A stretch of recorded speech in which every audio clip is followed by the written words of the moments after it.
please subscribe and don't forget to press the bell icon to get notified whenever we upload a new video. केंद्रीय मंत्री उपेंद्र कुशवाहा के मुताबिक उन्नाव और कठुआ मामले पर कार्रवाई करने में देरी हुई। न्यूज 18 इंडिया से खास बातचीत में कुशवाहा ने कहा कि बीजेपी को और जिम्मेदार बनने की जरूरत है। वहीं उन्होंने बिहार एनडीए में मेलजोल की कमी भी जताई। खास मुलाकात में स्वागत है। आज हमारे साथ हैं केंद्रीय शिक्षा राज्य मंत्री उपेंद्र कुशवाहा जी।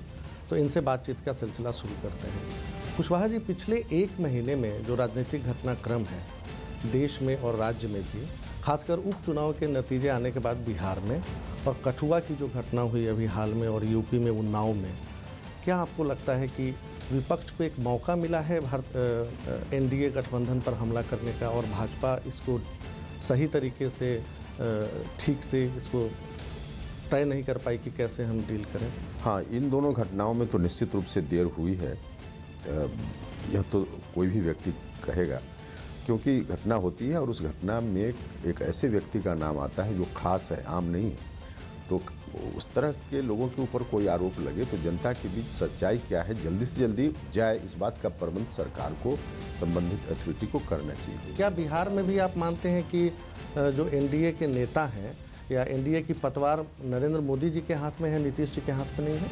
एनडीए अकेले आइसोलेशन में बिहार में नहीं, एनडीए तो देश के स्तर पर है, उसमें बिहार भी आता है। तो स्वाभाविक रूप से एनडीए के सबसे बड़े लीडर हमारे प्रधानमंत्री श्री नरेंद्र मोदी जी हैं, तो उनके हाथ में पतवार है और उनके हाथ में पतवार है तो अब कोई खतरा नहीं। खुले तौर पर पिछले दिनों कह रहे हैं कि आपकी मांग है न्यायपालिका में भी आरक्षण लागू हो।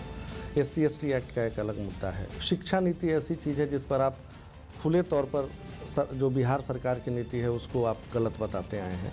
तो इन तमाम नीतिगत मुद्दों पर इतने अंतर्विरोध के बाद आपको कैसे लगता है कि किस तरह का समन्वय आप बिहार में एनडीए के भीतर बना पाएंगे? देखिए, अलग अलग पार्टी है, सब लोगों को मालूम है कि भारतीय जनता पार्टी का अलग अपना सिद्धांत है, उनकी नीतियाँ अलग हैं, हम लोगों का अलग है।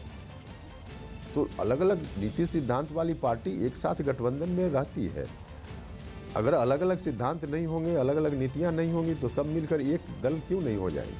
तो पार्टी अलग अलग होगी तो स्वाभाविक रूप से उनकी आइडियोलॉजी अलग होगी, बाकी चीज़ें अलग होंगी, लेकिन गठबंधन में एक साथ लोग होते हैं। एक आखिरी सवाल उपेंद्र कुशवाहा जी आपसे। आप पिछले 4 साल में केंद्र सरकार में रहे और अभी पिछले कुछ महीनों से 1 साल भी पूरी नहीं कर पाई नीतीश सरकार। अगर आपसे कहा जाए कि मोदी सरकार को 10 में कितने नंबर देंगे और नीतीश जी को 10 में कितने नंबर देंगे, तो आपका क्या जवाब होगा? इस तरह के सवालों का सीधा जवाब देना आज की तारीख में